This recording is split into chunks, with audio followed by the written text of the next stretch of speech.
and governments exist in perpetuity, and therefore you should not look at pending bills that were incurred by your predecessors as bills that were owed by the person who was the governor before you. Those are bills that are owed to service providers by the respective county governments. Honorable Speaker, let me also use this opportunity to encourage our governors and to speak to those governors who are coming from counties that seem to be enticed to the subversive activities of demonstrations. Honorable Speaker, it is one thing to get revenue coming to your counties. It is one thing to speak to the media and ask investors to come and invest in your counties. When you are a tourist county, like Mombasa, for instance, or Kisumu City, and you are the governor there, you should be the last person to be seen to be entertaining anarchy, destruction of property, looting of people's businesses, while at the same time, you are asking people and investors to come and invest in your cities and towns. We must ask our governors, and I know some of them operate under very strenuous and difficult circumstances because of being lorded over by lords of poverty who want to instigate anarchy.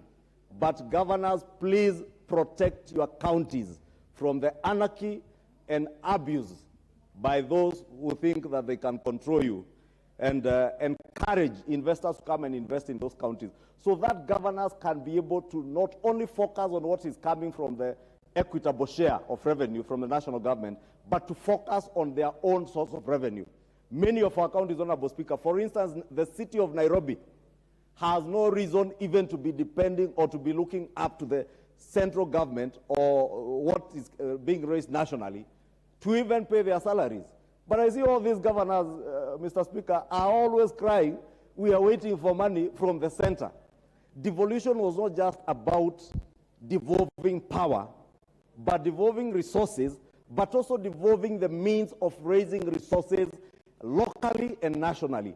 The city of Nairobi, for instance, should be contributing, and even the county of Kiambu, that has the potential to generate adequate revenues, they should be contributing to the exchequer by giving part back of what they have raised locally from the exchequer. But we also must encourage them, Honorable Speaker, even as they think on how to raise revenues, they must be sensitive.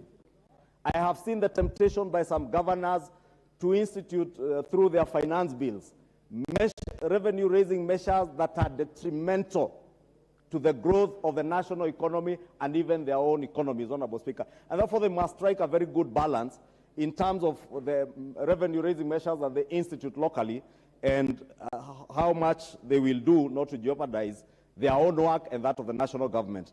And with those few remarks, Honorable Speaker, I can see the Honorable Robert Mbu is getting itched when shifting in his seat when I speak about people being encouraged to entertain anarchy. But I want to tell my dear brothers and sisters, we all live in this country. And whether it is the bloodletting and the thirst for bloodshed that we have seen in some of these leaders, whether it is the looting that we saw yesterday in this city, in Kisumu, and how I pray, as we said earlier, Honorable Speaker, this morning, how I pray that our dear brothers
this may relate to order.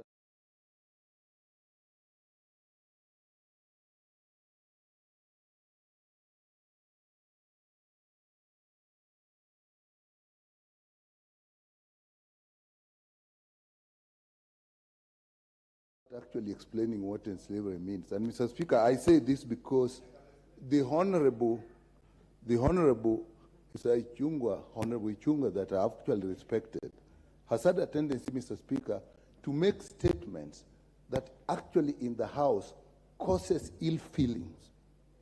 When we are orderly in the House and you make statements, even not referring to somebody who actually causes his feeling, with the potential of actually causing disorder, and many times it has done so, because when members feel aggrieved by insinuations and references, it does not even improve the debate.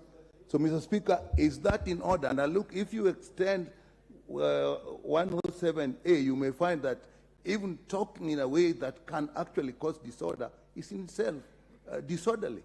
So I think you can guide us on that, but I would really call upon him to dissuade from this, because people will have a tendency to react in whatever way is necessary. Thank you. David Ocheng? Is he here? He's on the... Yes, David Ocheng. Thank you so much, Mr. Speaker. This is one of the geniuses of the new constitution, Mr. Speaker. The genius that we, under the new constitution, decided that monies will go to the grassroots, regardless of who is president or who sits where. And that's why the Division of Revenue Bill comes to this floor every year.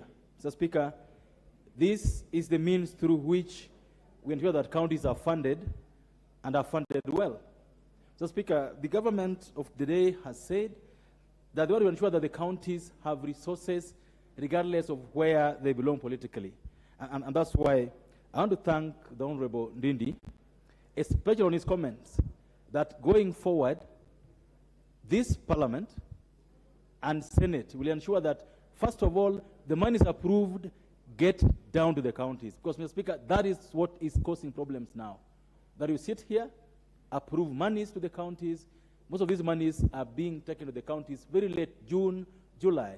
And how I wish, Mr. Speaker, that how hard we fight to get our CDF to our counties, the constituencies, that's the way we fight for the counties to get the exchequers. Because, Mr. Speaker, these monies serve the public. And we, again, in our wisdom as a country, decided to devolve things that are social: health, water, agriculture, Mr. Speaker, sports, culture, all these are devolved. And that's why I agree with my chair that, first of all, the monies we allocate to the counties are meaningless if they cannot go down to the counties on time. Mr. Speaker, number two, and again, most importantly, Mr. Speaker, is that going forward, a way must be found. I agree with Honorable Mbui on this matter, that a way must be found for Senate and National Assembly and CRA every year again to agree. We cannot keep talking at each other. We have one commission whose only job on earth, Mr. Speaker, the only job CRA has with 7 commissioners on this earth is to set a formula. Now, if they cannot consult, they cannot talk to this House, they cannot talk to the Senate, and every year, that single thing they do, we disagree with it. Every year. That people are being paid for, salaries, cars, their only job is set up a formula, which we never used any time for the last 12 years. So we must do it differently. A way must be found to ensure that CRA works with other bodies that make decisions. Mr. Speaker, if you look at this bill and the last part of it, the list of reasons for disagreeing with CRA keep growing since I came to this one in 2013. The first time the reason for disagreeing were around 3-4 paragraphs. They have kept growing every year. And I think we need to bridge that gap, Mr. Speaker, to ensure that the kind of money we give the county is agreeable. We can't keep every year, Mr. Speaker, again having to form irrigation committees. That, you know, we'll pass 385, tomorrow Senate will refuse, then you have to set up a irrigation committee. We get noise, politics comes into it. A way must be found, Mr. Speaker, to ensure that we, as decision-making bodies, this Assembly, Senate, CRA, and other bodies concerned can get consensus on this matter, Mr. Speaker. Mr. Speaker, number 3, most importantly, Mr. Speaker, is the issue of on-source revenue. We don't get to hear about it in this bill, Mr. Speaker. We don't get to hear how much Siaya County raised on revenue. We don't get to hear how much Siaya County raised. In fact, we are told that in some counties, this money is raised in cash. It's not even receipted. No one knows how much it is, Mr. Speaker, and that's why I was telling my chair this morning in the meeting that a way again must be found to ensure that this assembly, not just Senate, this assembly gets to know how much money did Siaya raise in their own revenues, how much did Kisumu raise, how much did Nairobi raise every year, so that even as we do these allocations, and as we talk about how the government refuses to give them more money, we know how much are they raising in those counties, which are these revenue measures that they're using, and where does the money go? So that even as we raise this money, Mr. Speaker, the counties have declared, and they go around saying that they are governments, which I agree with. If they're governments, they must also show us how responsible are they? How much are they raising every year? How are they supporting themselves as counties? Very important, Mr. Speaker, so that we get to know that along the way, these counties become sustainable units that can survive on their own. That is what was meant at the end of the day, Mr. Speaker. Number 3, Mr. Speaker, from where I sit, I also want to urge, again, this assembly, that if in case along the year times become better and more monies are raised by the national government, Mr. Speaker, let's also get as a practice that if times become better and there's more money at national government level, we're able to again send some more down regardless of how much we raise today. If, for example, along the year, the economy grows, the KRA is able to collect more money, and we realize that the government is raising more, then there's nothing harmful, there's nothing wrong in saying this year we raised $1 billion more, can each county get 100 million shillings more from what you have raised? So that this National Assembly is seen to be not just supporting devolution, but sharing resources again, not just horizontally, but also vertically when things are better, Mr. Speaker. Because we're in this together as a people. We're in this together as a country. When the counties are doing well, the national government will do well. Mr. Speaker, something has been talked about here that I must talk about. That as we seek now to grow the economy, stabilize the economy, Mr. Speaker, agriculture is still the backbone of this country. There is something we missed out on that hurts agriculture so much today. Someone mentioned it earlier, remember I mentioned earlier about the extension services, Mr. Speaker. If we don't extend enough, I wish we had money in this particular bill for conditional grants to counties to extend extension services to county governments so that they are able to support their farmers in that regard, Mr. Speaker. I know a number of counties are giving seed. Some counties for a long time, Mr. Speaker, gave out cows, bulls, goats. But in most counties, these goats died within a week or two. Because you are giving breeder goats to people who have never bred goats in their lives. You are giving dairy cows to people who have never had dairy cows in their lives. And because we don't have dairy, we don't have good extension service, Mr. Speaker, most of these cows died. There's nothing someone could do about them. And that's why I wish that we could extend more money in that regard. Mr. Speaker, finally, again on this, how I wish, again, we could get more money, especially from the sports fund, if possible, and again, extend cultural grants to the counties to enable us to develop county, what we are calling constituency academies, Mr. Speaker. I share to imagine how many people would travel from my place in Ugenya to come and watch a football match in Siaya at the county headquarters. So many people will travel from all the way in Lugari to come and watch football in Kakamega Stadium. How many people are going to travel all the way from Nyakach near Nandi to go and travel to go and watch matches or practice in Kisumu Stadium? We need to put more money in sports, and if counties have no money, Mr. Speaker, I beg that this assembly is able to allocate conditional grants to these counties, develop especially county-based, ward-based sports academies that would take account of all the sports, basketball, sprinting, Mr. Speaker, volleyball, netball, for those people from Western Kenya who would excel in these sports. It will be very good for them because this is the future of the country, Mr. Speaker. Mr. Speaker, finally, I want to also request the counties, as we give them this money, they must insist. The national government, let them not go into areas where national government is supposed to fund. I've been seeing counties putting so much money in bursaries for university students, for high school students, yet they know that their mandate is at the ECD level. That is the foundation of education. Fund that one first. We want to see your children having meals in school, staying in school in those villages. Don't come out here and tell us, oh, we have given all our students university bursaries. Yet the children who are 5, 6, 7 years, who need your services, whose services have been devolved, are not being taken care of. Build enough ECDs. Feed these children. Make their parents feel they're part of those counties. So that, Mr. Speaker, some days I wonder. We had a very good system of county governance. But when people get to be governors, I don't know where their minds go. Even the best that we've had. People want to do things for the camera. People want to please each other. I wish that we could do as leaders things that make us happy in the evening because we touch a life, because we change our lives of the people that we lead, not because we took a selfie. Mr. Speaker, I support and thank you. Ruth Odinga, Women Rep Kisumu. Thank you, Mr. Speaker. First, I would like to say I support the budget, but I'd like to make a few comments, Mr. Speaker. First of all, it's a very good thing that money goes down to the county governments, and I'm so happy that we have added 15 million to this budget that is going to the counties. Counties are actually our backbone, and it is important that we actually give them the money. But I'm also very worried, having worked in the county governments, that there's no way we monitor this money that goes to the county government, Mr. Speaker. It's important that the Auditor General always does audits to all the county governments, and these audit reports are existing. Nothing is ever done on these audit reports to hold accountable the governors and the county governments on the issue of the money that they get. It is very important that they keep on asking for more money, and we keep on giving them more money is being allocated like now, but there must be some system that is going to be able to monitor so that this money is monitored. Secondly, like I agree with Honorable of Ugenya, David Ochieng, it is important, Mr. Speaker, that the agriculture is the backbone of this country.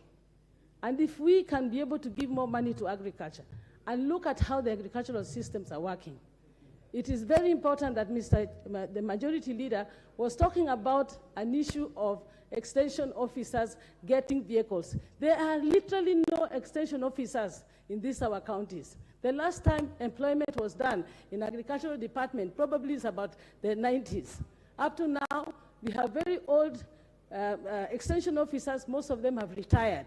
And yet there's no new people being, recruitment. Even the children who are agronomists are not being employed by the government. And so many of them are not even going to college anymore to do this. So I think that we need to give more attention to agriculture. On the other point that I would like to really state is the one I would like to really state would be on the issue of us discussing, Mr. Speaker, is the issue of talking about the responsibility within the government. I would like to state this, and this is my parting remarks before I say I support. Mr. Speaker, I'd like to say to the majority, is not here, that it is the enslaved. You're here. Yeah, it's actually surprising that you are talking about the people who are enslaved. The liberators are the ones you're calling enslaved. I would like you to come over so that I can teach you how I'll liberate you. Thank you. And please, let's add some more tear gas to the budget, next budget. Thank you, Mr. Speaker. Yes, member for Madeira. Order. Member for Madeira. Thank you, Mr. Speaker. Mr. Speaker, I'm standing on order number 95. Mr. Speaker, I feel that this matter has been extensively discussed, Mr. Speaker, and I'm calling upon yourself, Mr. Speaker, to request the mover of the motion to reply, Mr. Speaker.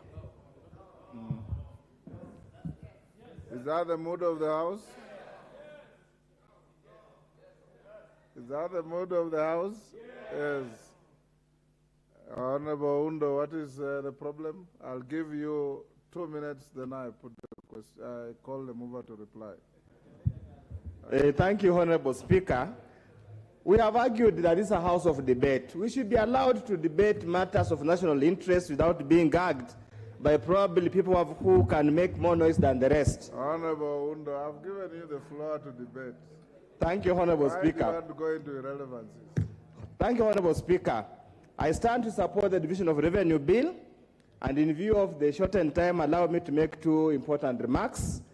Number one, when the people who fought for devolution did not intend devolution to be a center of expenditure. They thought devolution was going to be a center of production and contributes towards the exchequer and the national development. As we stand now, Honorable Speaker, 99% of all the time, the governors spend all the time whining that they have not received any money from the national government, they have not done what and what, and many times I've challenged them. During the days of local government authorities, they never used to receive much from the national government, yet they used to run their programs. It's a wake-up call to all the county governors and county governments to put into place adequate measures to collect enough internal revenue, on-source revenue, to fund quite a number of these activities. For example, Nairobi City County, Honorable Speaker, would surely never require any money from the national government. They have enough resources. They have land rates, they have licenses, they have all over many sources of revenue. We should stop this habit once and for all. Second, Honorable Speaker, I also want to echo my colleagues. There is a lot of leverage, there is a lot of loss of money in the counties. Probably much, much more than we lose at the national level. It's a wake-up call again to the governors. Put into place measures and ensure that devolution funds are felt all over the place the way CDF fund has been felt in every village of this country.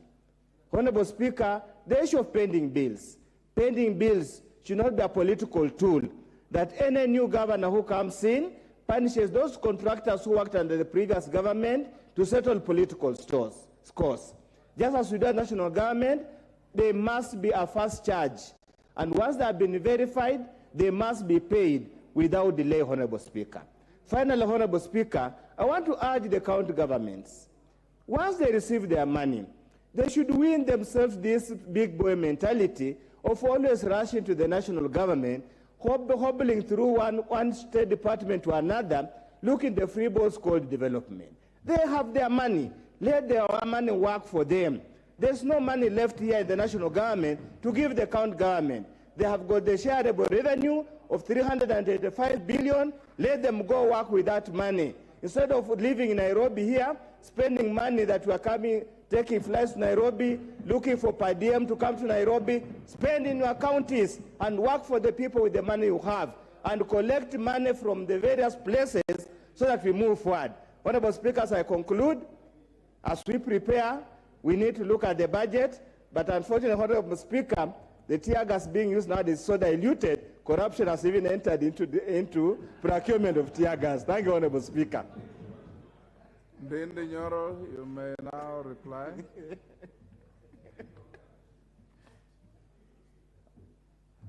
I had said I was giving him the last one, so there was no need for a question. But if you want, I can put the question. The mover be called upon to reply. As members of that opinion say aye. Aye. Will those of the contrary opinion say nay? The ayes have it. Ndindi. Thank you very much, Mr. Speaker. And I want to thank all the members for their contribution to this bill. And Mr. Speaker, we have taken a lot of time to evaluate the performance of our counties. And I said when I was moving, there is a lot of structural issues that needs to be done to continue strengthening our counties. Like the issues of pending bills, there is a reason why it is never found in CDF, because the structure of CDF does not allow any kind of pending bills. And we hope progressively we'll be able to have that kind of strength within the structures of devolution.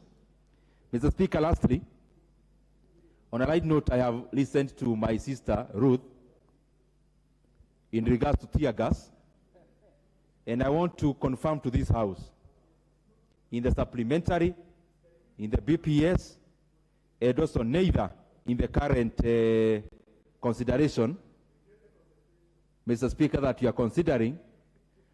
Unfortunately, fortunately, because you have been able to go around the country, and you have seen the Kenyan people are very peaceful, Mr. Speaker. We were not able to provision the kind of wastage that tear gas would bring. And therefore, the only tear gas available currently is the tear gas that remained in 2007, the ones that remained in 2013, and the others that remained on 2017. And Mr. Speaker, checking on the expiry dates, some of them could be stale. And therefore, as the people demonstrate, they could be, Mr. Speaker, endangering themselves in coming to inhale tear gas that could not be very proper, Mr. Speaker, but expired. But if it permits the Honorable Ruth's request, Mr. Speaker, if this House deems it possible, Mr. Speaker, we can allocate money for fresh tear gas, Mr. Speaker, so that we can satisfy Honorable Ruth Odinga. Thank you, Mr. Speaker, and I reply. And now put the question, which is that the Division of Revenue Bill, National Assembly Bill number 9 of 2023, be now read a second time. As members of that opinion say aye. Aye. Will those of the contrary opinion say nay? The ayes have it.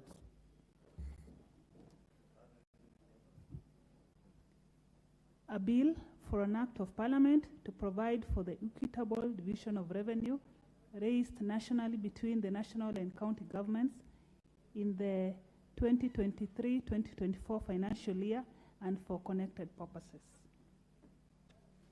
Next order. Order number 15, Committee of the Whole House. Order, honorable members, you may be upstanding.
Order, members.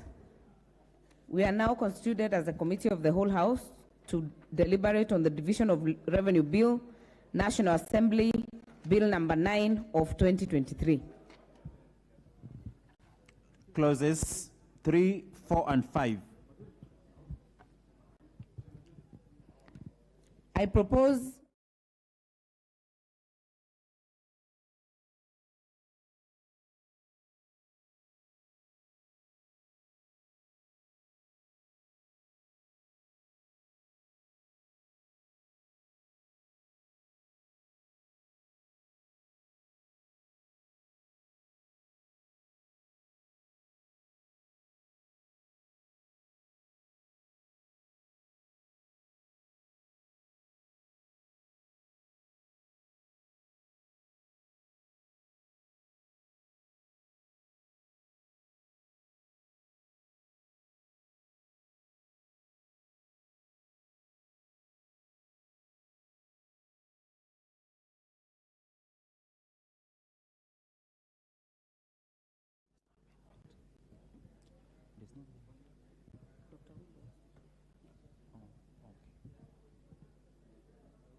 Member for Funyula.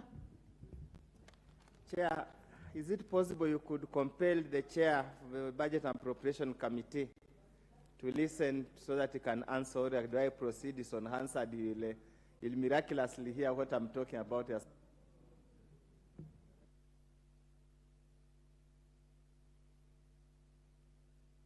Honorable Undo. Chair, please continue. I'm interested for further clarification on D, equitable share, and the explanatory memorandum where they are transferring the library services to the counties to a tune of 425 million. Probably the chair would probably explain to the nation and the members of public and members of this house what happens to Kenya National Library Services as currently constituted. And secondly, it would seem the 425 is only payroll related. What happens to other recurrent expenditures and development expenditures, even the supplies of books and other reading material? Probably needs that explanation so that even at the county level they are able to understand, members of public are able to understand, because they have continuously been texting me what happens to the library services known now. We need to a bit of expounding so that the common mwananchi can understand. Thank you.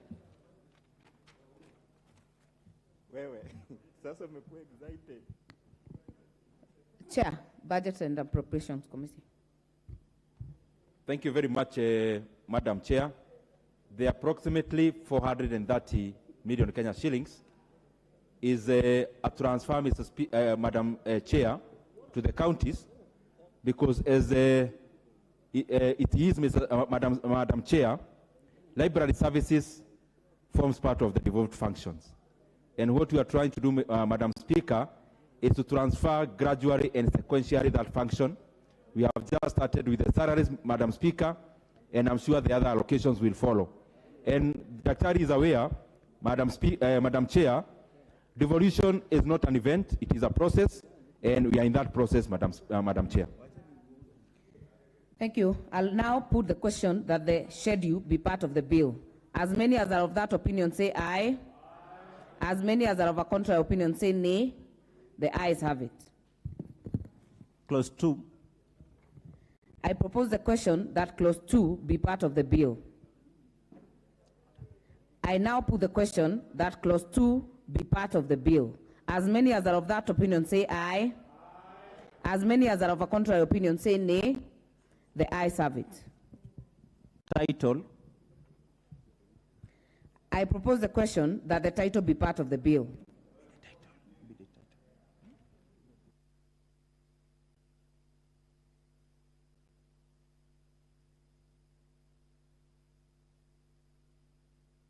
I propose the question that the title be the title of the bill. I now put the question that the title be the title of the bill. As many as are of that opinion say aye. As many as are of a contrary opinion say nay. The ayes have it. Clause 1. I propose the question that clause 1 be part of the bill. I now put the question that clause 1 be part of the bill. As many as are of that opinion say aye. As many as are of a contrary opinion say nay. The ayes have it.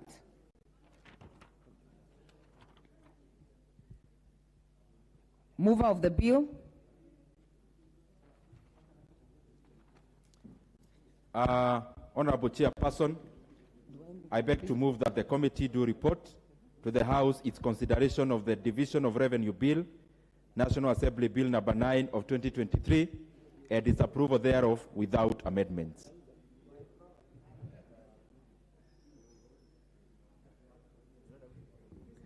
I put the question, which is that the committee do report to the House its consideration of the Division of Revenue Bill, National Assembly Bill number 9 of 2023, and its approval thereof without amendments.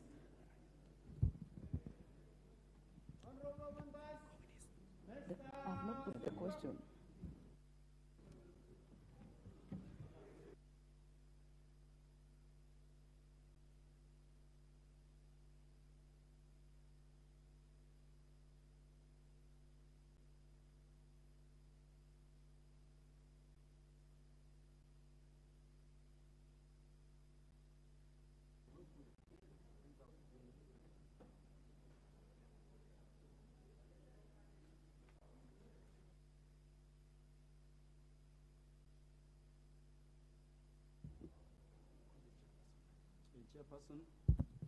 Chairperson of the Committee of the Whole.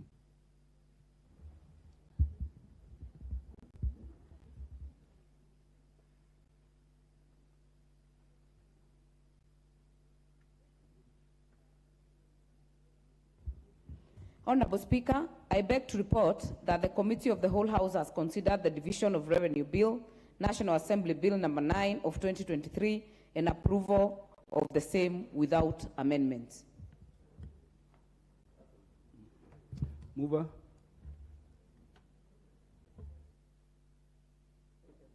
Honorable Speaker, I beg to move that the House do agree with the committee in the said report. I also request Honorable Eric Mushagi Kareba, who is the chairman for the Labour Committee in the National Assembly, to second the motion for agreement with the report of the Committee of the Whole House. Honorable Karemba. Thank you, Honorable Speaker. I second. I propose the question that the House do agree with the committee in the said report. I don't want to contribute. You're done. Is the mood of the House that I put the question? I put the question that the House do agree with the committee in the said report. As many as are of that opinion say aye. Aye. As many as are of the contrary opinion say nay. The ayes have it.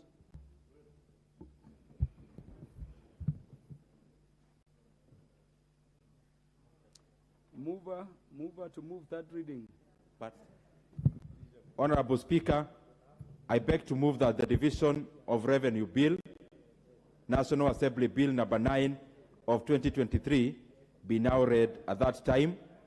I also request Honorable Rahab Mukami, the Nyeri County Women Rep, to second.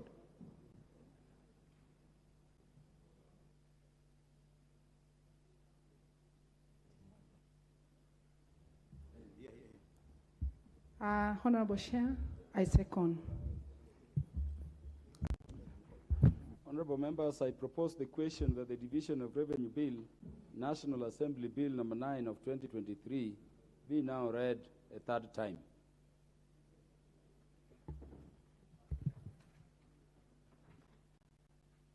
Any contributions?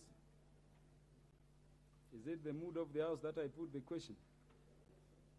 Why are you lifting your hand? The member of parliament seated next to the chair.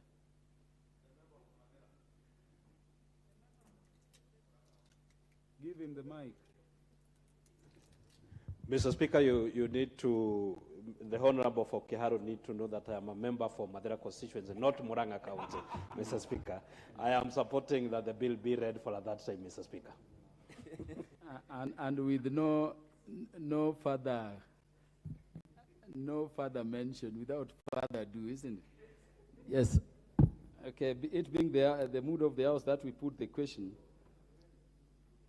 Okay. I have confirmed that we have the requisite quorum in the House for purposes of making a decision. I therefore put the question, which is that the Division of Revenue Bill, National Assembly Bill number 9 of 2023, be now read a third time. As many as are of that opinion say aye. As many as are of the contrary opinion say nay. The ayes have it. A bill for an act of parliament to provide for the equitable division of revenue raised nationally between the national and county governments in the 2023-2024 financial year and for connected purposes. Next order. Order number 16, motion, report of the sessions of the Organization of Africa, Caribbean and Pacific States and the European Union Joint Parliamentary Assembly. A very interesting debate, particularly members, if you look at Annex 10 on those LGBTQ matters as conditions upon which we should be signing the ACP-EU post-Cotonou Agreement Protocol. So those members who are running out should take interest and contribute. Honorable Eric Muchangi. Honorable Chair, I would wish to add a few more comments to the issue of the report on the Caribbean and Pacific states and the European Union Joint Parliamentary Assembly. And Mr. Speaker, I need to say that if there are any conditions that Kenya is going to be given to be part of this union, Mr. Speaker, it should not include the requirement that this country supports the issues to do with homosexuality and lesbianism. Because, Mr. Speaker, our country, Kenya, is a religious nation where we believe that a man should marry a woman. And, Mr. Speaker, when God created man, Adam, he created also a woman from the rib of the man. Yeah? If God desired that a man marries another man, he would have created a man, a second man. So, Mr. Speaker, I do not support the idea of imposing conditions for us to be part of this union. Let Kenya be left alone to decide its fate. And I believe, Mr. Speaker, just like all other religious institutions have said, including the Muslim community, the Akorino community, the Anglican Church of Kenya, led by the Archbishop Ole Sapit, all have indicated that Kenya should not be left to allow men to marry men and women to marry women. So, Mr. Speaker, let us agree on other issues to do with trade, because Kenya has a lot of farming happening, coffee farming, tea farming, and we have opportunities to sell our coffee and our tea in those other countries, but we do not have to engage when it comes to matters as to whether we should allow homosexuality and lesbianism to continue. So, Mr. Speaker, I support. Thank you, Honorable Muchangi. The Honorable Millie Grace Odhiambo Mabona, Senior Counsel. You want to contribute to this? Thank you, Mr. Speaker. I'm hearing Honorable Rosa Buyu asking whether I've been Senior Counsel. And I want to clarify for her that there is a Senior Counsel that is assigned by law, but there is a Senior Counsel by virtue of practice. And by virtue of practice, by years that I've served, as a matter of fact, I am a Senior Counsel and more senior than some so designated. That is a matter of law and practice. Did you say, Honorable Millie Odhiambo, that Honorable Rosa Buyu is doubting the wisdom of the Speaker to refer to you as Senior Counsel? Thank you. Thank you. Thank you, Mr. Speaker. I'm actually educating her that Senior Counsel is in two ways. When I go to a courtroom, I will be given precedence over anybody who was admitted. What is out of order, Deputy Majority Leader?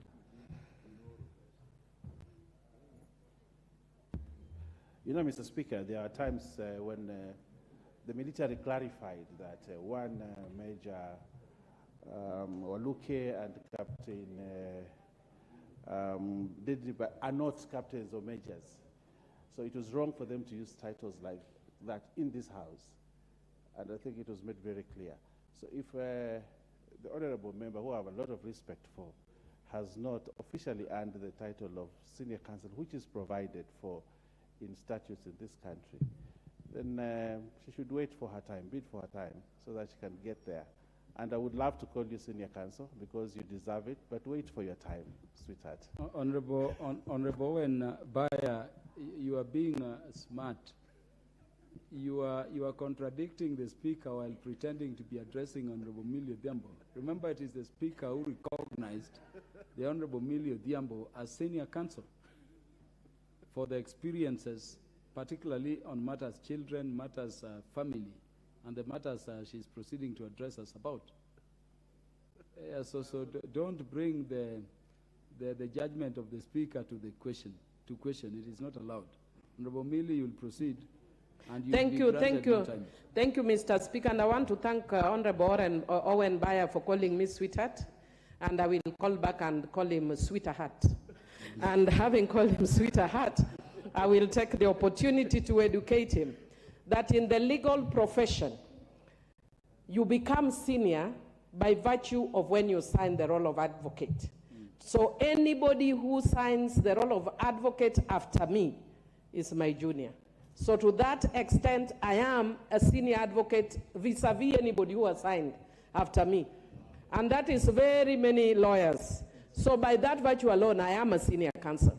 However, in the last few years, the Law Society deemed it fit to select a few people and designate a title called senior counsel. That does not preclude me from being a senior counsel. I am still senior to a number of people, even within this house, who are designated as senior counsel. They are still my juniors, as a matter of fact. But having said that, I just want to say, Mr. Speaker, that I want to support that report, but I want to avoid your pet subject, which is LGBTQI.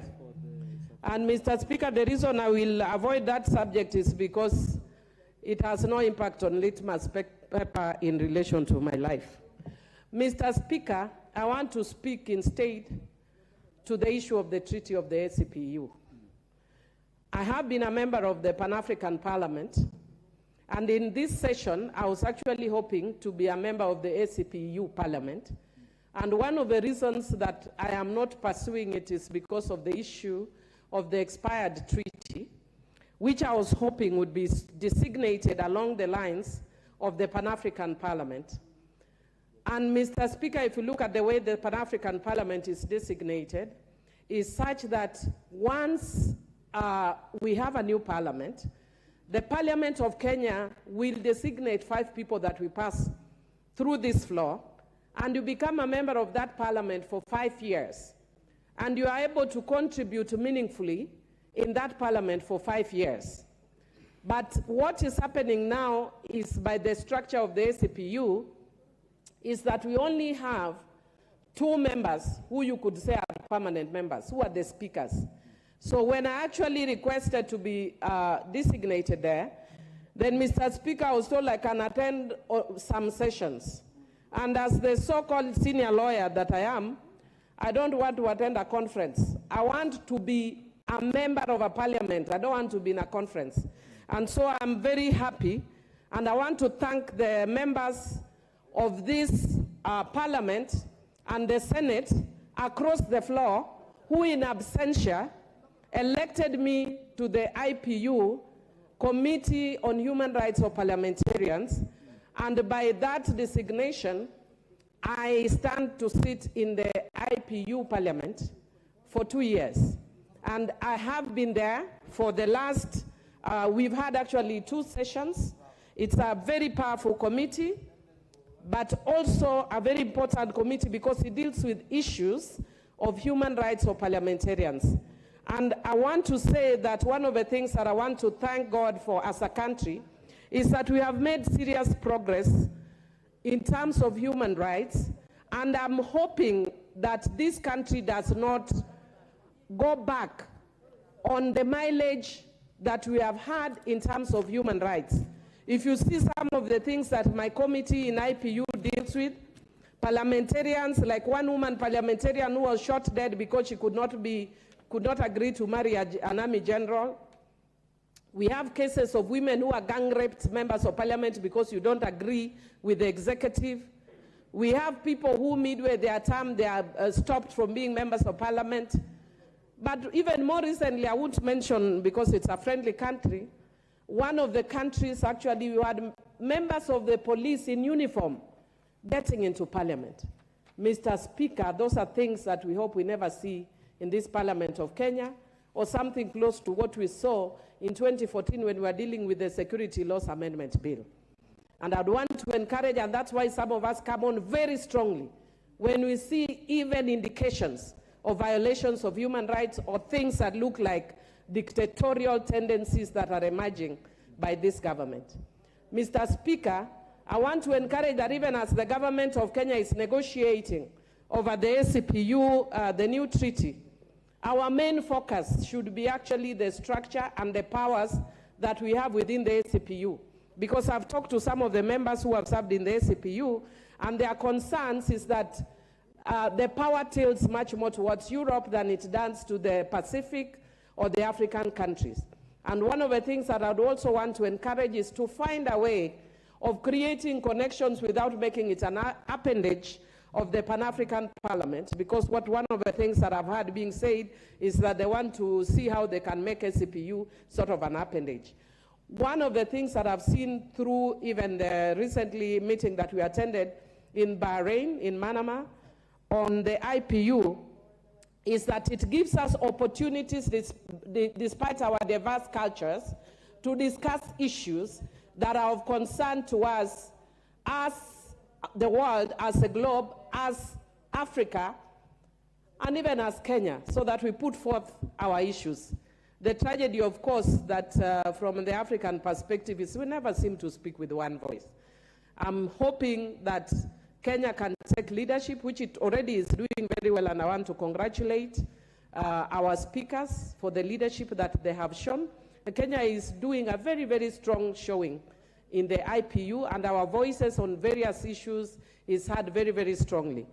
We spoke very recently about the issue of climate change that is bringing a lot of crisis, and I want to really regretfully say that one of those aspects is this afternoon, one of the persons from my village called Richard Ndege was killed by a hippo, because now the hippos are invading the homes.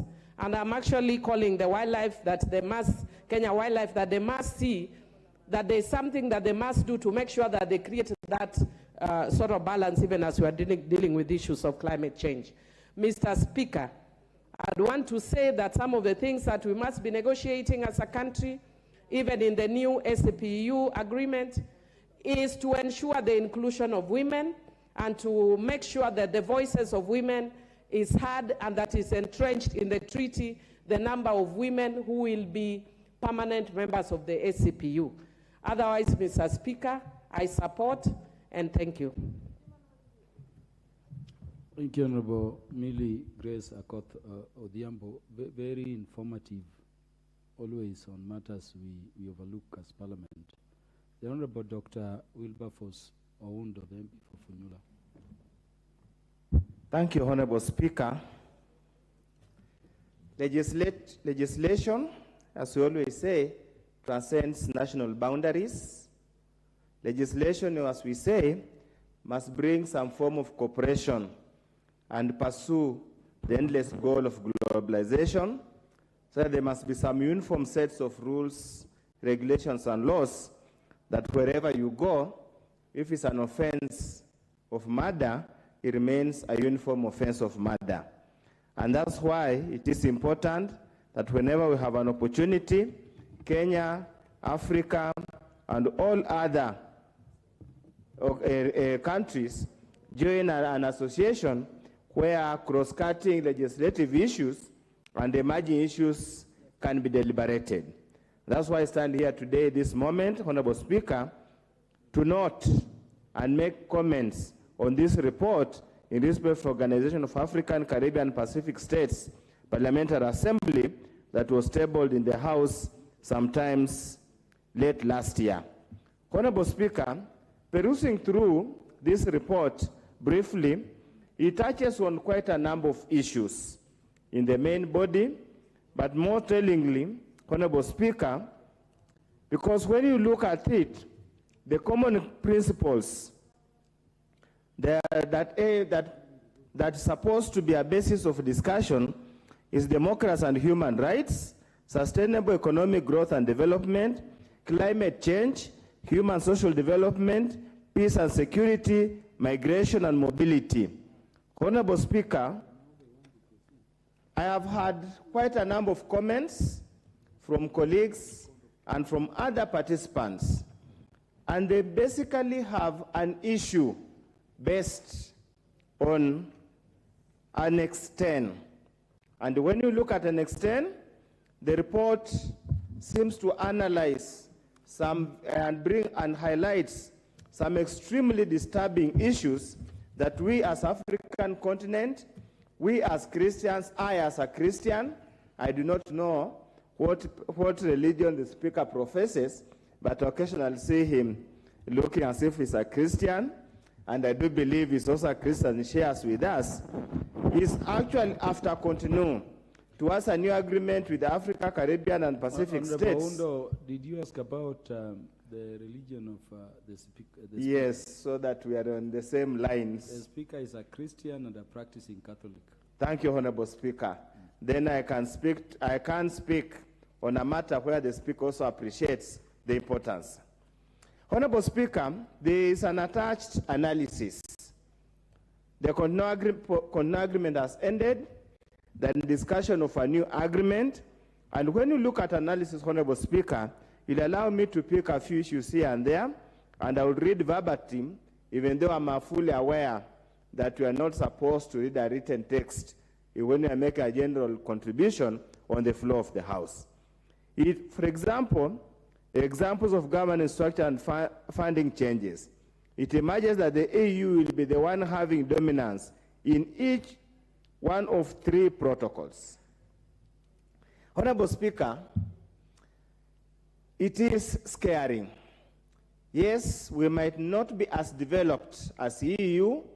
We might not have exploited our resources as effectively and efficiently as the EU, but to treat African countries and Caribbean countries as second-rate participants in the agreement is truly to take away the meaning of a treaty.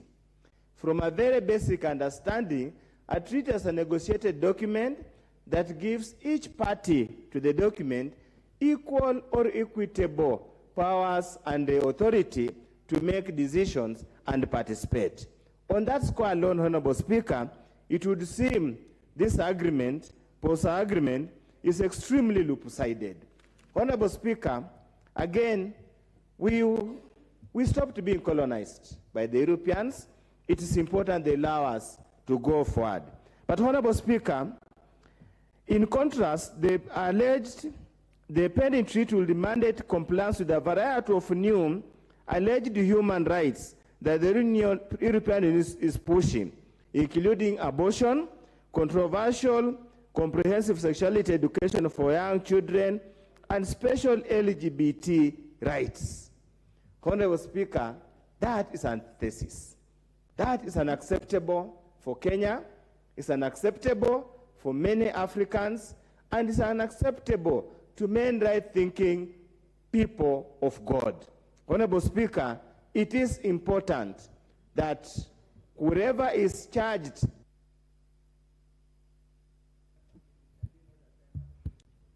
Honorable Oundo, 2 minutes. Thank you, Honorable Speaker.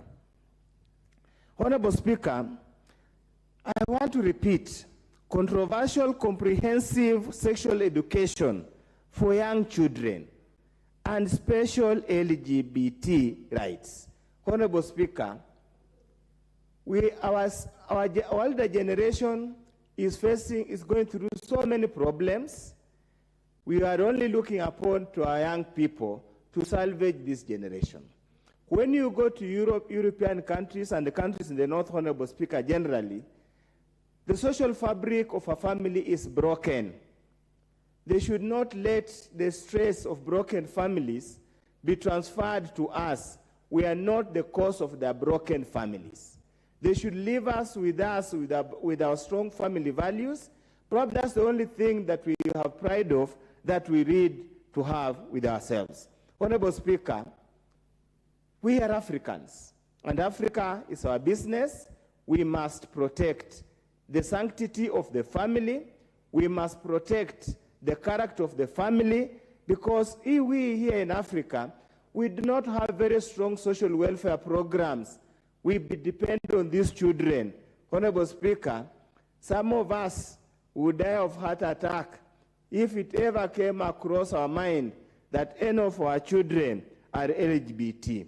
Honorable Speaker, we should not allow in any way that this Parliament of Kenya, this government, current government, institutionalize the demolition of family values in this particular moment. I would therefore urge our colleagues who are privileged to participate in the negotiation for this post-Cotonou agreement to stamp the authority firmly, squarely, and without fear, and clearly say, let the agreement majorly focus on trade issues, and let us redefine human rights in the context of Africa Otherwise, then, Honorable Speaker, we are literally dragging our continent, our country, to ape values, culture, and traditions that are extremely alien to us, that are going to destroy the very little that we have with us. Honorable Speaker, with those very few remarks, I know time is up, but allow me, Honorable Speaker, again, just to mention the issue of climate change. Honorable Speaker, it's the industrialized world that has damaged the climate. Climate change, the negative impacts of climate change are a direct consequences of unbridled push to basically destroy the natural environment for purposes of industrialization. The European countries, the countries in the north, should be in the forefront in providing resources towards mitigating climate change. Honorable Speaker, yesterday I watched briefly a documentary on Al Jazeera, and they were telling us the window to save the globe, to save the earth, is slowly closing, and that unless the European Union and those industrialized countries are able to address carbon emission, we are likely to destroy this world. Let them destroy their part, let them allow us to whatever little we have left with us. Thank you, Honorable Speaker, for the opportunity to contribute on this motion. Thank you. Which honorable member is the member greeting the Honorable Dr. Koske? That member looks, the member whose necktie looks like the top of Honorable Millie Grace. Which member is that? In fact, I saw you talking with Honorable Millie Grace. You know, I know the Constitution a special place. Honorable Jared Okello, Honorable Jared, the Constitution has a special place for our senior members like Dr. Kosgei, but that does not permit you to cross the floor in the manner you have done. So why don't you just do as we normally do, then you continue. After you do as you should.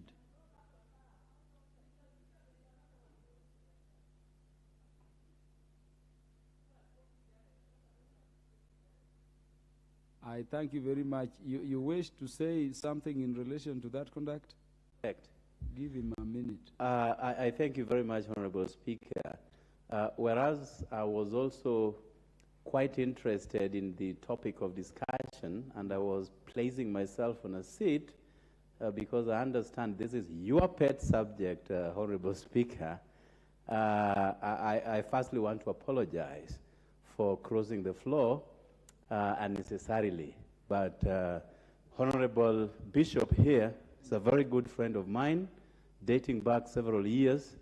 And when I see him, sometimes we are being overtaken by positive emotions. So that is why I did that. But I really, really apologize. As a Seventh-day Adventist, Honorable Speaker, your pet subject sits at the core and central to my values and considerations. And I wish that even as you debate and as you go through the mud waters in this, taking into consideration that there are many, many organizations out to sponsor and pour money so that we can devalue our moral standards as a nation, that you...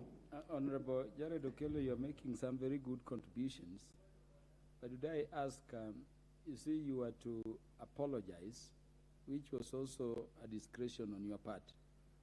If you comply, the standing orders don't require that you verbalize your apology. Is it within your intent to contribute to the motion? Because I'm worried beyond apology, you're now contributing.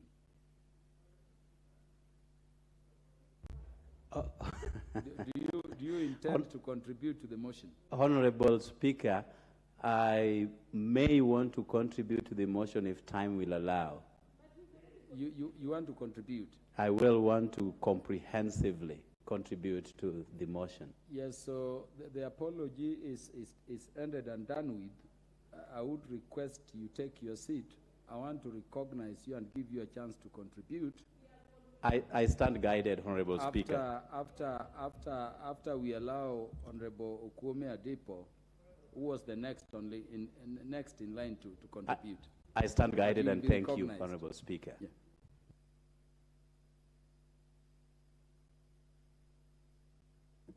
In fact, Honorable Jared Okello, I'm being informed you had contributed to this motion. You may need to confirm, because the standing orders may restrict my allowing you to contribute, which would be my best wish. Honorable Andrew Okuome, the MP for Karachuonyo.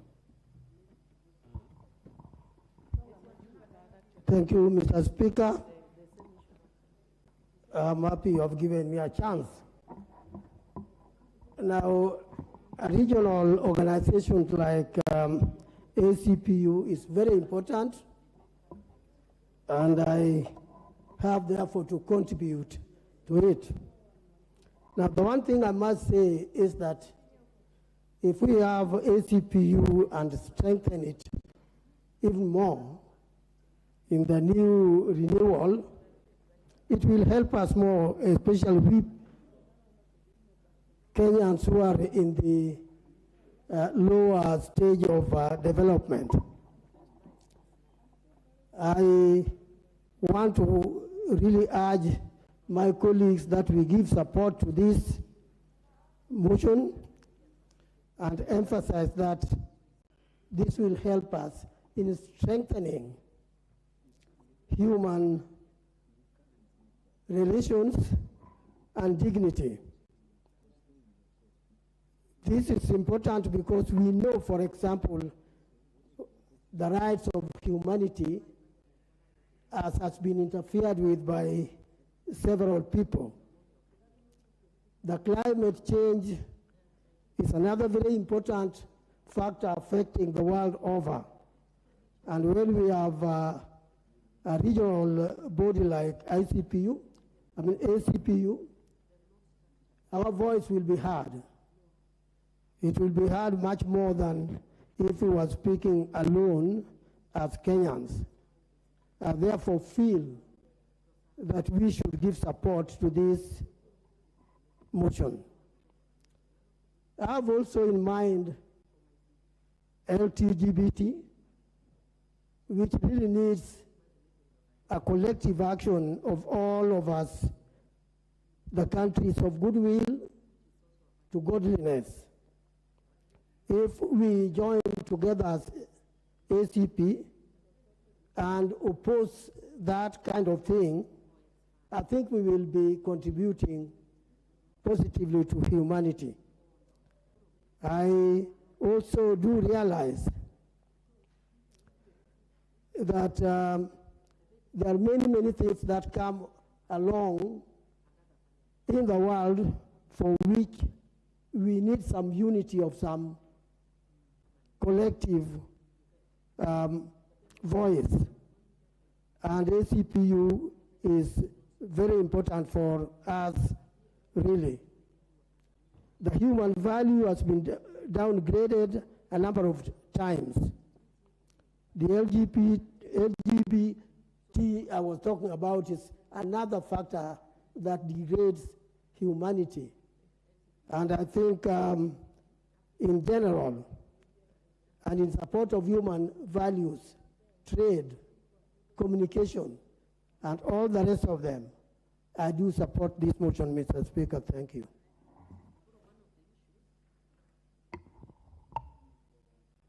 Thank you, Honorable Andrew Okuome. The Honorable Jackson Kosgei, nominated MP. Thank you, Mr. Speaker. Regional cooperations are necessary to the extent of sharing common interests of nations and communities. The problem over time, Mr. Speaker, is that when some of the nations have been trying to impose their will on other nations in the name of cooperation with conditions, The reason why the eastern countries have risen up of late in terms of trade and influence in Africa is because they have encouraged cooperation without conditionalities that affects the fiber of every society. I am of the opinion, Mr. Speaker, that Africa should be understood within our own context. We have a history where other cultures have been imposed on us through cohesion. Of understanding in recent history is the Berlin Conference in 1884 and 85, where countries and powers of the world shared Africa amongst themselves. Without consultation, Africa was not part of it. In it, it had two dimensions. One was territorial acquisition of African continent and sharing up amongst themselves. The second one is what you can consider as hegemonic kind of expansion, which was about to dominate others in terms of culture and religion. And they were very clear, Mr. Speaker. They spoke and they agreed that Africa must be conquered in terms of territory and also through religion, conquer their culture. It has survived all those years. Our fathers stood firm and maintained our cultures in terms of moral values. Today, as we discuss this subject, we are so concerned, not because some people would like to engage in it, and that some people would not like them for that, but we are concerned because it affects a very important institution, and that is the institution of family, that has made Africa survive all the tests and challenges of history. We were taken to slavery, our people, over 4 million, but Africa survived because of family. We have had malaria and diseases and civil wars.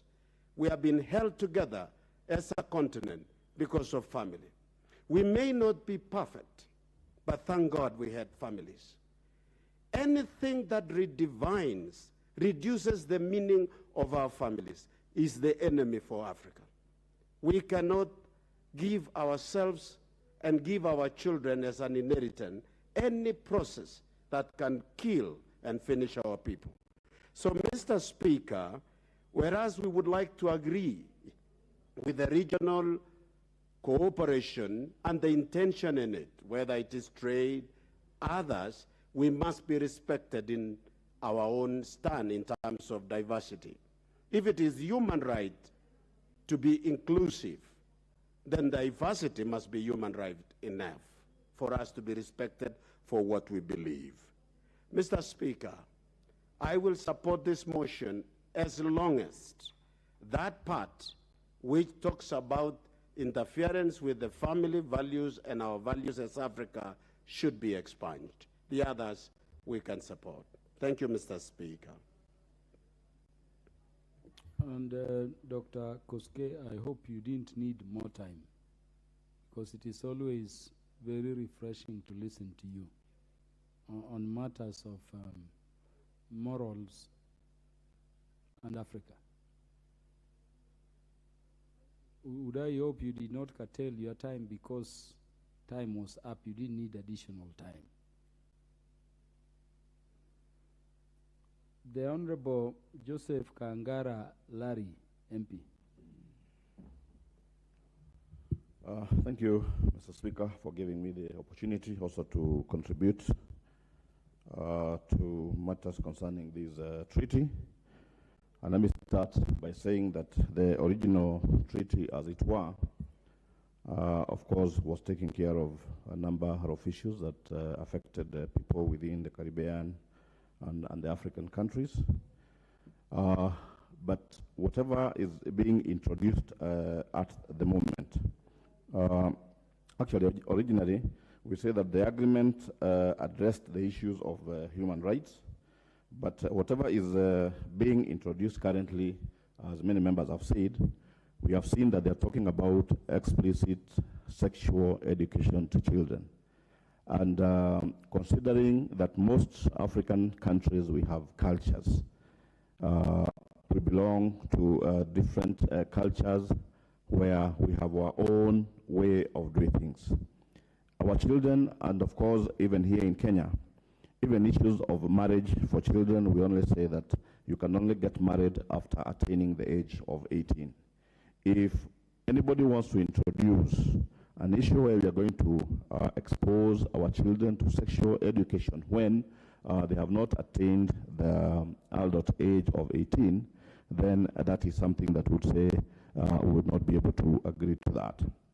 Mr. Speaker, the issue of LGBTQ, which is about men marrying men and women marrying other women, that is an African, because as we all know, in the African society, we have never had anything of that sort where women are marrying women, because we knew that from the beginning, a man was meant to marry a woman for purposes of reproduction. Even if you go back to the Bible, when God created man and eventually created woman, they were actually meant to be co-creators. They were meant to work together with God for purposes of creation. You can only create, you can only bring forth a human being when there is consummation between a man and a woman. There is no reproduction that is going to happen when a man marries another man and a woman marries another woman. So beside our African culture, we also find that where we belong, and I profess the Catholic faith like the speaker, even in our own faith, this is something that it is not acceptable, because all we know is that man, woman are supposed to come together to reproduce and to bring forth life, which does not happen when a man marries man or woman marries a woman. The issue of abortion. When we want to allow abortion to happen at any particular moment, we are saying that whatever God has created, we are giving man that opportunity to go ahead and murder, because that's the way I would put it as a Catholic. And Mr. Speaker, I believe that whatever is being introduced by the Europeans in this particular treaty is an African, is against our religion, is not even in the original treaties that were being signed by the Caribbean and the African countries. It's something that is being introduced. And I understand from reading through the report that even the parliamentarians or the members of the Pan-African, Caribbean Parliament have not even been consulted on the matter. It is just something that is being introduced, and Mr. Speaker, I would stand to say that the treaty as originally was is something that would be acceptable. But whatever is being introduced now, Mr. Speaker, I would definitely and vehemently oppose. And thank you, Mr. Speaker. Kangara, Honorable Rosa Buyu, you want to contribute to this motion? The MP for Kisumu West is recognized. Thank you, Mr. Speaker, for this opportunity. Mr. Speaker, right from the onset, I'd like to say that I support the motion, but I'd also like to say that I've also had an opportunity to attend one of the meetings of ACP EU. And the greatest thing about it, Mr. Speaker, is that it brings different nations together, and they are able to contribute and discuss issues that affect them in the way that it affects them. Mr. Speaker, this, however, is an opportunity with the expiry of this treaty. It's an opportunity for ACPU to actually take the advantage and have a more structured, become a more structured organization. Mr. Speaker, the reason why I say this is there's no permanency in membership of ACP EU. I attended a meeting, one meeting. I was never invited for the next meeting. Other members then attended. So, Mr. Speaker, then it kills continuity of discussion and implementation of some of those ideas that, wonderful ideas that come up. So if we agree as a parliament to actually renew this treaty, we must take that opportunity to have a more structured organization. Mr. Speaker, I'd also like to say that if you compare the membership of ACP EU with the membership of Pan-African Parliament, Mr. Speaker, you'll find that Pan-African Parliament is more impactful on our issues. Why? Because members, for example, are able to serve for 5 years. So they are able to see through, to introduce a topic or an idea, and able to see it through to implementation because of the 5 years length of time, which, however, misses in this organization. Mr. Speaker, I want to say that I know that we must sit as a parliament to agree as to whether we should go on and renew this treaty. But I would urge Parliament that if it becomes a more structured organization, it is indeed useful and would still be helpful to our cause. Mr. Speaker, with that, I thank you and I support. Rosa Buyu for that contribution and a good point. I hope those who are participating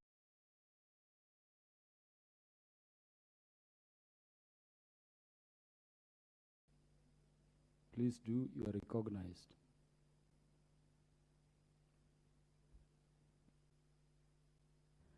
Thank you very much, Mr. Speaker. And I too, on onset, support the motion. Mr. Speaker, Honorable Millie, Senior Counsel, has just reminded me that you can be married and still not reproduce. So that aspect of being married for reproduction is what she was trying to correct. Thank you very much.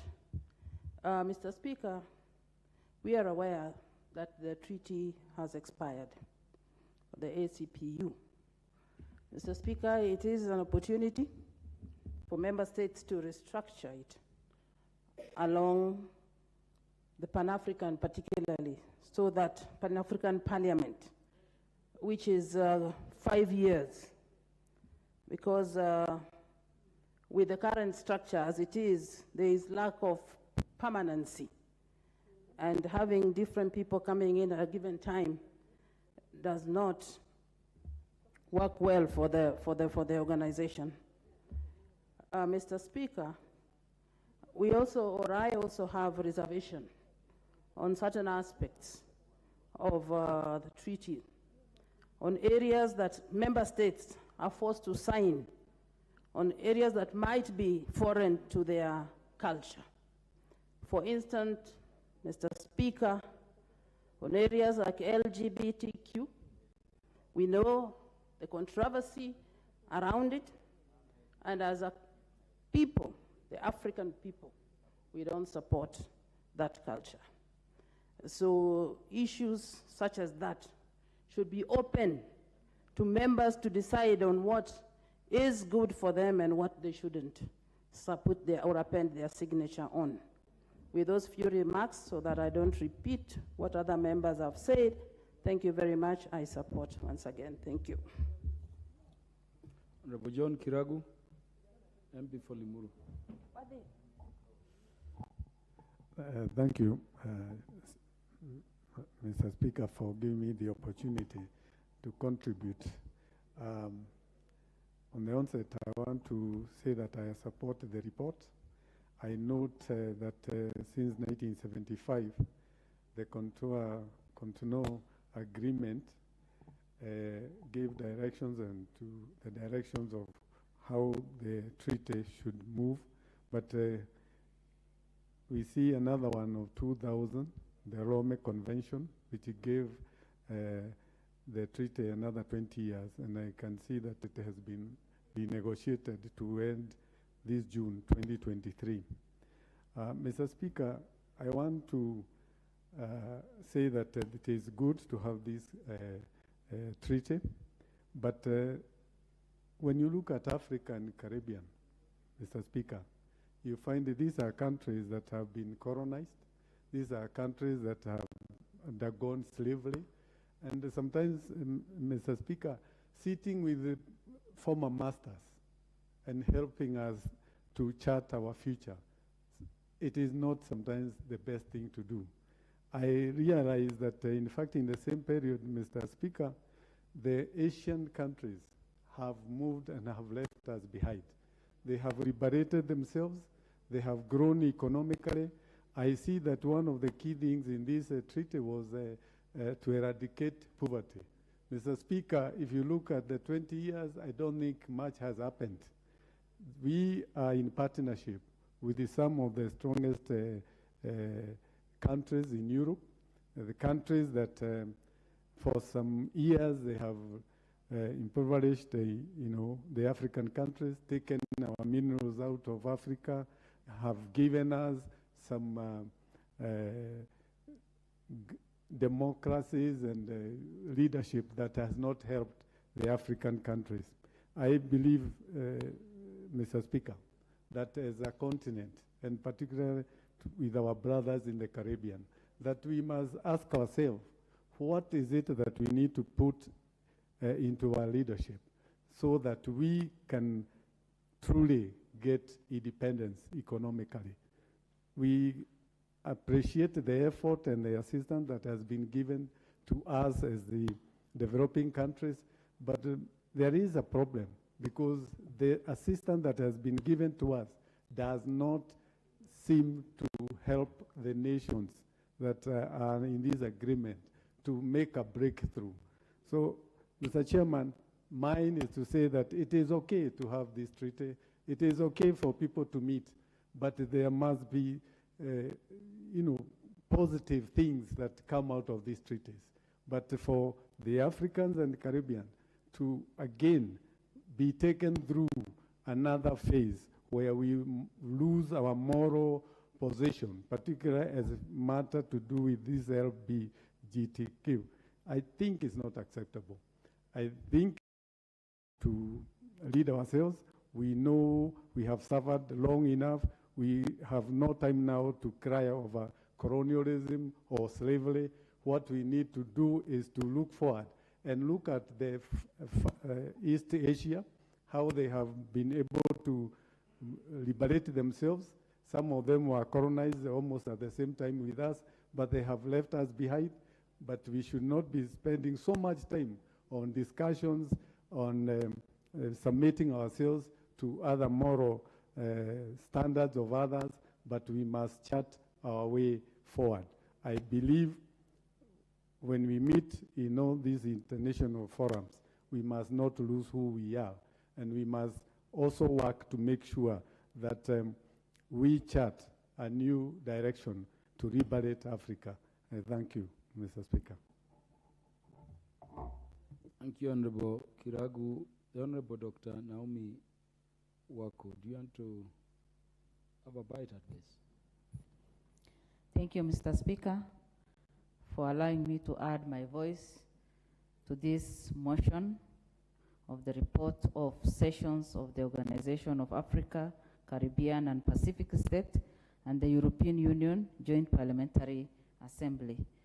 Mr. Speaker, this is a very important assembly, and it has been in existence for years, but currently it's coming to expiry, and so I support the motion as I begin. I support the motion and pray that the suffering or the challenges that the African Caribbean have gone through because of our background and what has happened in the past should not be happening. And the other thing is the meetings or the treaty should be promoting our businesses and should be promoting our progress, but not bring any negative impact on us. And that brings me to the issue of LGBTQ that has been debated in our nation for the last many months and many days now, and which is almost bringing, division to our country. And it is simply because the LGBTQ, which promotes the idea of women marrying women, men marrying women, is against our African culture. It is against our African culture because in the history of African culture, that has never been heard and practiced. But when you hear anything promoting that, then that also takes us from the grace of God. It is unchristian, and I know even in Islam, even the Islam religion does not condone this. It is against God's will, because when God created Adam and Eve, God created both Adam and Eve in order for them to marry and procreate. This idea denies that and goes against the will of God. And when Sodom and Gomorrah was destroyed, simply it is because of the sin that they were committing. And God destroyed that entire city, and the city was rebuilt after that.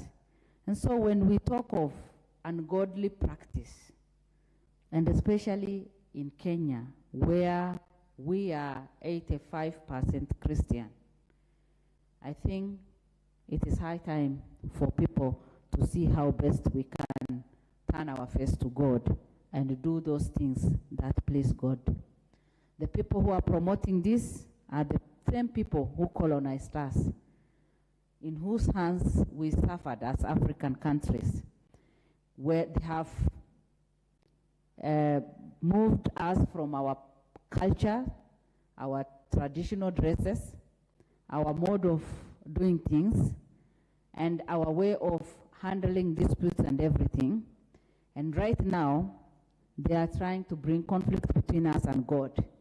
And that is unacceptable. Those who are bringing money to mislead our young people, we should be, as a nation, be careful and keen so that any source that is ungodly should be refused and rejected. Mr. Speaker, in our schools, in the prisons, and in other places, this practice may be happening. And it is high time for us to see how we can control. Parents, it is high time for us to have serious dialogue with our children on sexual matters so that we can guide them, so that we can lead them into godly behavior.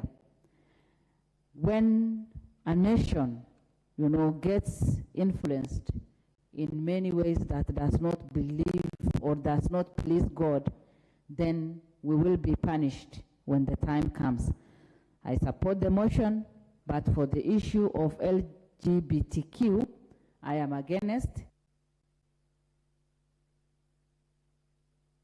1 minute. Thank you, Speaker. I'm saying I'm a strong believer, and for the practice of LGBTQ in our country, I am against, and I will always fight. The Bible says God loves the sinners, but he hates the sinful practices. So we will always try to lead our people into the right direction as the leaders of this nation. And it is my prayer that Kenya as a country will overcome this particular challenge. Thank you, Mr. Speaker. The Honorable Joshua Mwalio, the Member of Parliament for Masinga. Thank you very much, Mr. Speaker. I would like to just to say something on this critical analysis of the post-colonial agreement, significant governance structure changes, and the controversial treaty provisions. I have read this document, and although I have not been able to read the whole of it, but the few places I've been able to read are very controversial. So the changes that are now being introduced have got hidden agendas. And the hidden agendas do not favor African countries as such, because it says In contrast, the pending treaty would mandate compliance with the variant new alleged human rights. This name of human rights are whereby the sexual and abortion controversies and the sexual education for the young children is now hidden. Our children will be forced, if we sign this treaty, to learn the bad habits of the European countries. Any African state, it says, that rallies this treaty would need to abide by unspecified international norms. These international norms are changing our culture. They are going to force us, although we need some hates, but it is going to force us to enter into unspecified agreements which are not in our likings, but it's as if it's being forced through our throats. Mr. Speaker, it says that the young children will be taught in schools sexual rights, their own sexual rights, so that they can be able to choose by themselves, oriented. There will be some orientations on their gender identity. How can a person be born and not be able to know whether I am a male or a female? You have to be told, because the orientation is there. You are going to be oriented, to be able to find yourself, to be able to discover which gender you are. Because from the beginning, even God created a man and a woman. Honorable Mwalio, by the standing orders, your time is up and we have to call the mover to reply. Speaker, can I just finish? So what I would like to say is that this is a controversial treaty, and for me, I see a lot of hidden agendas inside which I don't agree with. So I don't support. Thank you, Honorable Mwalio. The motion is for noting, not supporting or opposing.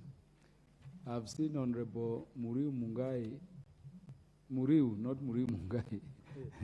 Mungai is your former partner, the late Nani Mungai, under whose tutelage and yourself, I learned law.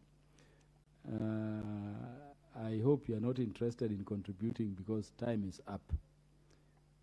And I'm mandated now by the standing orders to call the mover to reply. But the mover may graciously donate you time within the time he has, if he wills. Okay, thank you, Mr. Speaker. I would want to give him 2 minutes to speak on this as part of replying, and then I will close. Do you intend to be gracious to that member, or that member is not intending to contribute? You would like to contribute to this? So I'll give you 2 minutes. He starts, you come, and then I'll finish. Yeah, because the mover is very gracious. You're ready, you can start. 2 minutes. Yes. Thank you, Mr. Speaker. I want to start with supporting this motion. This treaty is a very important treaty that will allow this country to be part of other countries to express and look in their own interest. But the issue is, as much as we want to be part of others, try to advance our interests, but there are other limitations that we need to look at. The issues that are unspecified, that we are forced to sign every time without knowing it, must be made clear first for us to sign this agreement with other countries or members. Most importantly, I want to talk about the issue of LGBTQ. This issue is an issue that has brought a lot of outcry in this country. It is against the norms, culture, and all religions in this country. It's something that we need to say no to it in all forums, including this one we are talking about. Mr. Speaker, God created man and a woman for a purpose, and we can't revert or reverse the roles. With that few remarks, Mr. Speaker, I support the treaty with that exception, inshallah. Thank you. Thank you, Honorable Muriu.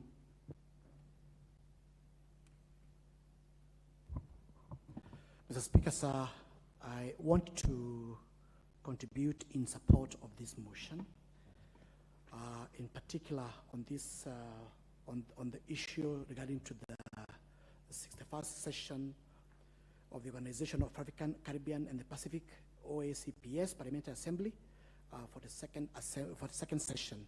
Mr. Speaker, sir, matters pertaining to international treaties need to be looked by this Parliament with what you call the tooth comb, because some of these treaties, the things they propose are against our norm. There is this issue about LGBTQ, which, Mr. Speaker, sir, which we strong as Kenyan, being a Christian and Muslim country, and minorities in the Hinduism, another religion, there is no single religion which prescribes for LGBTQ. And Mr. Speaker, sir, we have a responsibility as leaders to support the generation which is coming. Remember, Mr. Speaker, sir, the white man, when he brought the religion to this country, he told us, look, too many wives are bad, get only one. He forgot that what it was supposed to bring is a religion to save our souls, not our bodies. Mr. Speaker, sir, now the Western has come again and tell us, look, the woman I told you, that single woman I told you to support and to be married to, now leave that woman. Man should marry another man, and a woman should marry another woman. Mr. Speaker, sir, we stand at a very critical time in the history of this country. And we need to have a serious conversation at all instances, in our churches, in parliament, in whatever barazas, and say no to LGBTQ. A man shall leave his wife, sell his parents, and join his wife and become one. That is the law. That's the canon law. And Mr. Speaker, sir, that cannot change. And therefore, Mr. Speaker, sir, I support this motion, save for the fact that if there's any element of LGBTQ, Mr. Speaker, sir, I want to oppose. Thank you very much. Very much, Mover. Thank you very much. I would like to respond, Mr. Speaker, that this House was supposed to note the report of the 61st session. I know there have been many words that have been used to support, but this Parliament notes, and I want to thank all those members that contributed to note the report of the 61st session of the Organization of Africa, Caribbean, Pacific, OSP's Parliamentary Assembly, and the 42nd session of the CPU. Mr. Speaker, in doing so, the role of the Joint Parliamentary Assembly as set out in the Cotonou Agreement, Article 17, is very clear. The role to promote democratic processes through dialogue and consultation, facilitate greater understanding between the people of the European Union and those of the ACP states, and raise public awareness of development issues, to discuss issues pertaining to development and the ACP-EU partnership, and to adopt resolutions and make recommendations to the Council of Ministers with a view to achieving the objectives of this agreement. Mr. Speaker, there are very many fundamental and important aspects of the ACP-EU and the JPA, the Joint Parliamentary Assembly. It focuses on very important things. One, access to energy, food security. It focuses on technology transfer. It also focuses on the Millennium Development Goal, for which a lot of African countries have struggled really to achieve, security in the sub-Saharan region, and free and independent media.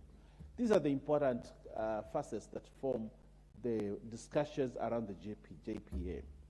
I know a lot of our members have focused their discussions on the LGBTQ. Probably they were taking the cue from the Honorable Speaker, because the Honorable Speaker, this is his pet subject. And of course, he has moved the debate towards that. But, Honorable Speaker, there are other fundamental issues. And Honorable Deputy Majority Leader, you know the Honorable Speaker's pursuits. You and your people from the Pemba community know. Yes. We never quite fell out of the chair. Yes, and I want to thank you and congratulate you for the effort that you're making. And I look forward to supporting your motion on the LGBTQ subject. And this country is a Christian country, is a religious country. There's certain values that are purely African, which we must uphold, and foreign values that are being imposed on us by other sovereigns must always be rejected.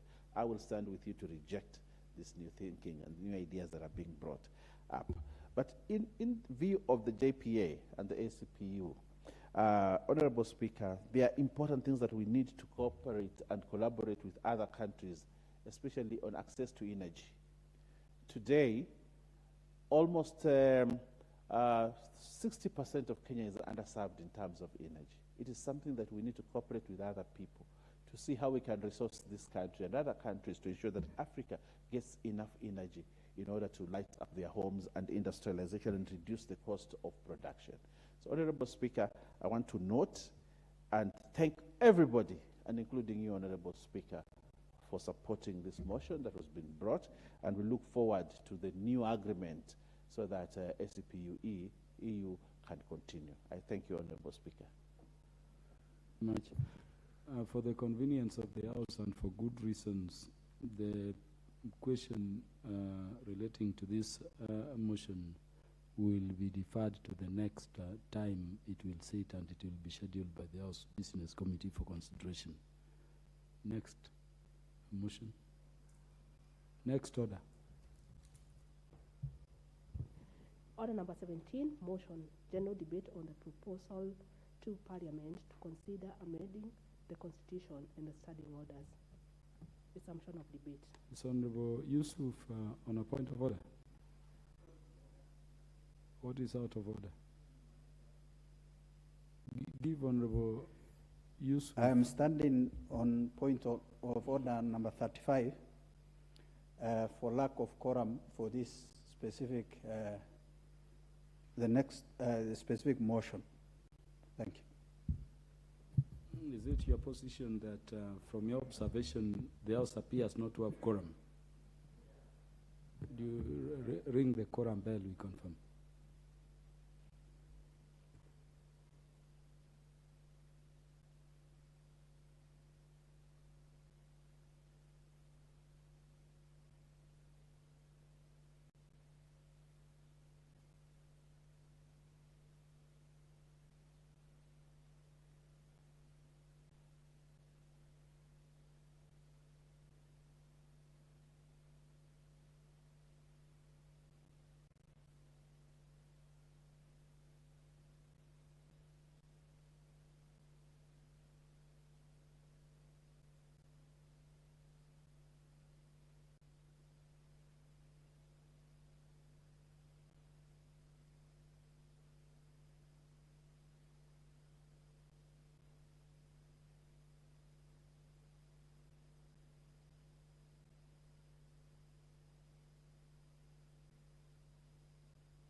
bell has only rung for 6 minutes. It should be rung for 4 more minutes in line with our standing orders.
Order, honorable members.